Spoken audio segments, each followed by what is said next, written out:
नमस्कार, सादर जय जिनेंद्र। क्षमा ब्रेकिंग जैन न्यूज प्रतिदिन प्रातः, दोपहर एवं रात्रि में देश भर से संपूर्ण जैन समाज से संबंधित सही और सकारात्मक समाचारों के लिए देखना और सुनना न भूलें। साथ में आपसे विनम्र निवेदन है कि यदि आपने इस चैनल को सब्सक्राइब नहीं किया है तो कृपया अवश्य कीजिए और शेयर और लाइक करके धर्म प्रभावना में सहयोगी एवं सहभागी बनिए। गुरुदेव के चरणों में नमोस्तु। गुरुदेव, मेरी दरअसल जिज्ञासा ये जिज्ञासा कई बार हो चुकी है। गुरुदेव, जिन शासन एकता संघ जो हम लोग अशोकनगर में कमेटी है अशोकनगर की, इसमें गुरुदेव जो सहधर्मी वात्सल्य कोष है गुरुदेव, इसकी कई बार हो चुकी है, लेकिन मैं एक बार पुनः आप रहें यहाँ अशोकनगर में, एक बार पुनः इस विषय पे चर्चा करना चाहता हूँ। गुरुदेव, आप इसमें कुछ एक बार दो शब्द और कहें जिससे हमारा सहधर्मी वात्सल्य कोष, जिसे हमारे समाज की आवश्यकता है, जो गरीब समाज है हमारा, गरीब लोग हैं कुछ समाज में, जिनकी हम इस कोष से मदद कर सके। गुरुदेव, हम इस पर बहुत बार प्रकाश डाल चुके हैं। इसके लिए एक काम किया जाए, पहले उन गरीबों की लिस्ट बनाई जाए जिनको जरूरत है, और उन गरीबों की लिस्ट बना करके फिर हम उनको सामने ला करके और समाज के सामने कहते हैं, तो गरीबों के फंड की अपेक्षा एक एक गरीब को, एक एक अमीर को गोद दे दिया जाए तो काम हो सकता है। हमने ये पैटर्न निकाला क्योंकि हमने बहुत जो चीज़ें तुम मेरे से कहलवाते हो या आते हैं, वो सब चीज़ें मैं कर चुका हूँ। मैं बहुत ओल्ड अनुभवी हूँ। मैंने ये सब कर लिए जो आप लोग कर रहे, साधर्मी वात्सल्य वो, छात्रवृत्ति, औषधि का सब कर चुका। सस्ता साहित्य यहीं अशोकनगर में खोल के गया था, गंज मंदिर में 50% पर शास्त्र तो बाँचे, सब बंद हो गए। और इसके लिए मैंने दूसरा तरीका निकाला है जो अभी मैं छात्रावासों में, हॉस्टलों में करता हूँ। जो गरीब आते हैं ओरिजिनल, उनको हमने सेट नंबर डाल दिया है। हमने 10 सेट तैयार कर दिए। एक गरीब आया तो पहला सेट जाकर उसकी फीस भरेगा, तो उसमें सेठ को ये संतोष होता है कि हमारा पैसा वस्तुतः सही जा रहा है, और जिसको मिला है उसको भी उस सेठ के प्रति सहानुभूति होती है कि इस सेठ ने हमें सहायता की। ऐसी सहायता दे देने पर सेठ कहता हमारा पैसा तो गायब हो गया, किसको दिया है किसको नहीं दिया, और देने वाले को भी मालूम नहीं है कि हमें किस सेठ ने दिया। तो इसलिए लोग दान नहीं दे पा रहे। आजकल लोग चाहते हैं कि हमने दान दिया तो उसका हमें शेयर क्या मिलेगा। आज नाम का युग है। आज मंदिर में भी दान देते हैं तो कहते हैं हमारा नाम लिखाओ, हमारा नाम लिखाओ। यदि पंच कल्याण के लिए चंदा इकट्ठा करने जाते तो बाबू कितना रुपया इकट्ठा कर लेते?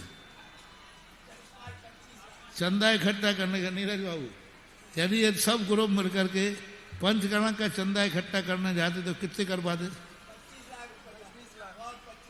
और यहाँ कितने करोड़ इकट्ठे हो गए?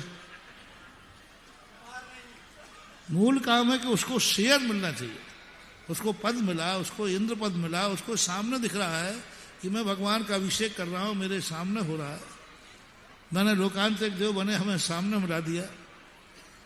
तो ये भी तो देखो कि जनता का नेचर क्या है। उस नेचर के अनुसार यदि हम आगे बढ़े तो काम हो सकता है। तो हमारे लिए पहले गरीबों की लिस्ट बनाओ और उनको एक एक सेठ को दो। हमें पैसा नहीं चाहिए। हमारे तो इस मरीज को जो है, ये बच्चा है, ये अच्छे नंबर वाला है और इसको छात्रवृत्ति दी जाए और इसको पढ़ाया जाए। तो हमारे यहाँ ऐसे ऐसे लोग हैं जो एक एक बच्चे को गोद लेकर पूरी जिंदगी भर पढ़ाई का ठेका ले सकते हैं। ऐसे लोग भी हैं कि जो उसको यदि गरीब है, अब यहीं देखिए एक व्यक्ति ऐसा बीमार आए, ओरिजिनल आवे, कई लोग बनावटी आते, कई लोग 10 जगह से सहायता ले लेते हैं। थोड़ा बहुत पेट में तकलीफ हो, वहाँ चले जाएंगे, वहाँ चले जाएंगे, पता चला कि वो 10 जगह से उनका धंधा ही मच गया है पैसा। एक यहाँ आया था, अभी बिल्कुल पैर ऐसी स्थिति में था कि यही कटता, इतना सड़ गया था। उसको बम्बई सुभाष जी से दिखाया तो उन्होंने कहा ठीक हो जाएगा।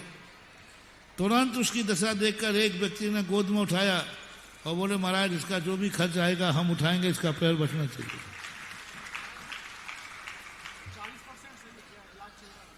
40% का कहना सही हो गया, इलाज चल रहा। तो आज की अटेंडेंस ये है कि वो देता कि मैं दिया तो मुझे लाभ बताओ क्या हुआ। नहीं वो तो आप देते जाओ, समुद्र में सब समाता जाएगा। तो बस ऐसे चंदा चिट्ठा का जमाना आजकल नहीं रहा। आजकल तो व्यक्ति कहता है कि मुझे तुरंत लाभ मिलना चाहिए और देखने में आना चाहिए। तो आप ऐसी लिस्ट बनाइए और फिर समाज के सामने जाइए कि भाई हमारे सामने 10 मरीज हैं जो इस परिस्थिति में हैं और फलाने नाम है, आप सीधा कनेक्टेड करा दीजिए। आजकल क्या है, व्यक्ति को विश्वास उठ गया, पूरा विश्वास उठ गया है कि आज किसी के हाथ कहीं भी पैसा इकट्ठा करने में लोग बिल्कुल विश्वास उठा हुआ।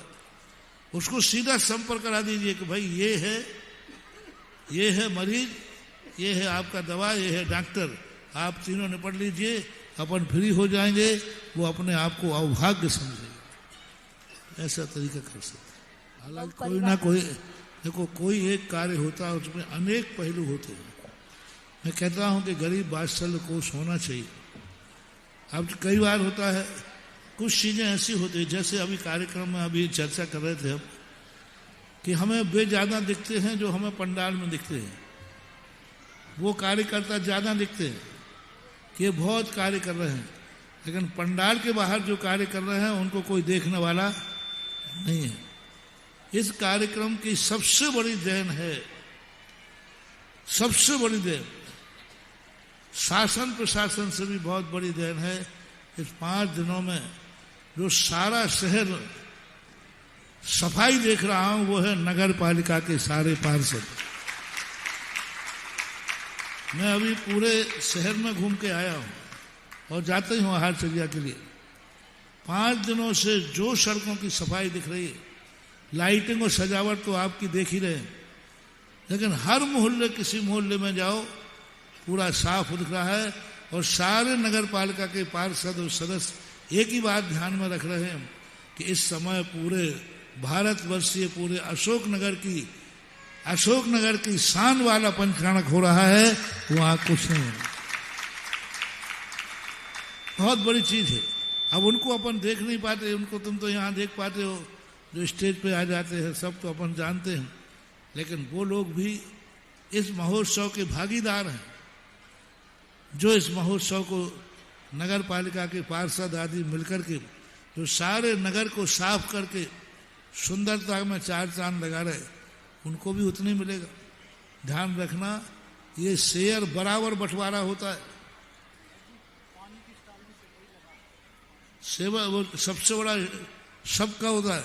आज यहाँ अपना जितना पुण्य कमा रहे हैं, इस सब के पुण्य का एक भाग वहां जा रहा है जो देश की सीमाओं पर सैनिक बंदूक तान करके बैठे हैं, उनको सबका कमीशन जा रहा है। अपन को यही मालूम है कि यहाँ सब लोग अपना सहयोग कर रहे हैं। नहीं, धर्मशास्त्र कहते हैं तुमने जितना कमाया है वो बेचारा कोई जान ही नहीं रहा, किसी को मालूम ही नहीं है कि उसका कितना बड़ा सहयोग है। लेकिन कर्म सिद्धांत कहता है कि राज्य में जितना भी धर्म का कार्य हो रहा है उसका एक भाग उस सैनिक के खाते में जाता है जो वहां पर अपनी जान हथेली पर रख करके और देश की सुरक्षा कर रहा है। वो कभी मंदिर नहीं जाता, वो कभी विधान में नहीं बैठ सकता, वो कभी महाराज को आहार दान नहीं दे सकता। तो शास्त्रों में सोमदेव ने स्पष्ट लिखा, ना उसे मंदिर जाने की जरूरत है, ना उसे आहार देने की जरूरत है, कुछ नहीं। जितने लोग मंदिर बना रहे हैं, जितने लोग मंदिर जा रहे हैं, जितने लोग आहार दान दे रहे हैं, उसका एक भाग उस सैनिक के खाते अपने आप जमा मिलेगा, उसे कोई नहीं रोक सकता। उन सैनिकों का योगदान है। अपन तो बोल देते हैं मंच पे साहब शासन का बहुत सहयोग है, कलेक्टर साहब का सहयोग है, एसपी साहब का सहयोग है, ये कोई नहीं बोलते हैं उन सैनिकों का भी सहयोग है। उन सैनिकों का मैं तो हमेशा बोलता हूं, जब भी कोई कार्यक्रम होता है सैनिकों कहता है आज यदि वे सैनिक देश की रक्षा नहीं करते तो आज हम ये पंचकाणक नहीं कर पाते, मंदिर नहीं होते। जिस समय हमारा राज्य नहीं था, हमारा देश गुलाम था, उस समय हमारे मंदिरों की, समाज की क्या दशा थी? मंदिर ही नहीं थे, साधु संत ही खत्म हो गए थे। आज उन सैनिकों की बदौलत है कि हम पूरे भारत में सकुशल घूम रहे हैं और आपके मंदिर हो रहे। तो उनका भी बोलना चाहिए कि उन सैनिकों के लिए भी हमारा बहुत बहुत थैंक्स, सैनिकों के लिए बहुत बहुत आभार।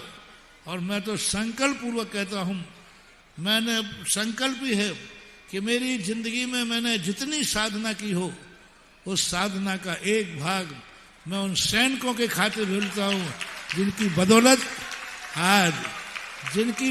आज मैं मुनि व्रत का पालन कर रहा हूं। यदि आज देश को वो गुलाम आजाद नहीं होता, आज गुलाम हो जाए, हम मुनि व्रत का एक दिन पालन नहीं कर पाएंगे, एक दिन मुनि व्रत का पालन नहीं कर पाएंगे। हुआ ही ऐसा, जब विपरीत को का राज जा गया था तो हमारे मुनियों को लिए निकलना मुश्किल कर दिया था। उनकी बदौलत है कि आज देश को सुरक्षित किए हैं और हमारे लिए आज विचरण कर रहे हैं।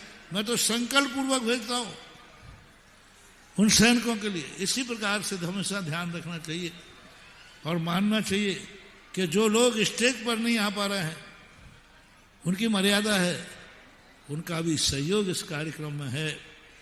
आज नगर पालिका पूरे 4 महीने से देख रहा हूं, मैं किसी रास्ते से निकल जाता हूं और ना जाने कौन सी गली में कौन सा अंतराय हो जाए, लेकिन 4 महीने में हर गली इतनी साफ मिली कि मुझे कहीं अंतराय करके लौटना नहीं पड़ा।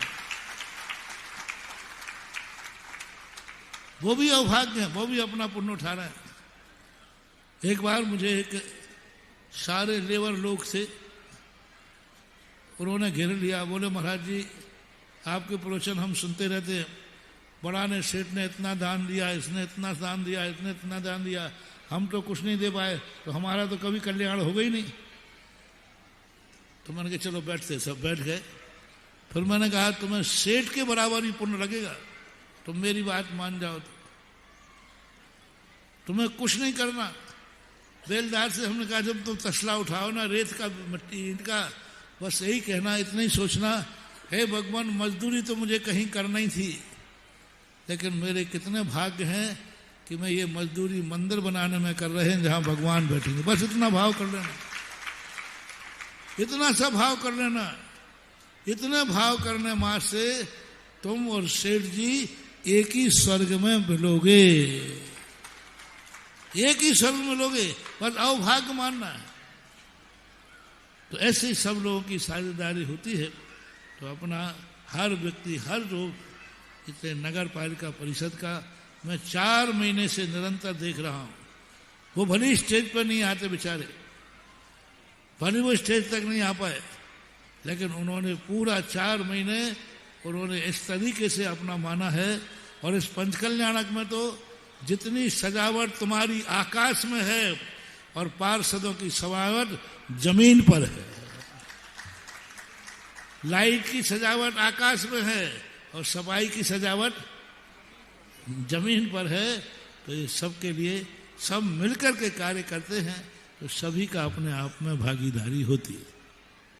क्षमा breaking Jain news YouTube channel पर विज्ञापन देकर धर्म प्रभावना में बने सहभागी।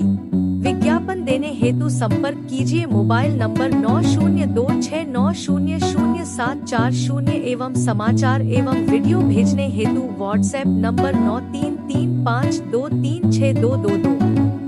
क्षमा breaking Jain news YouTube channel देखने के लिए आपको बहुत बहुत धन्यवाद। सादर प्रणाम, सादर जय जिनेंद्र।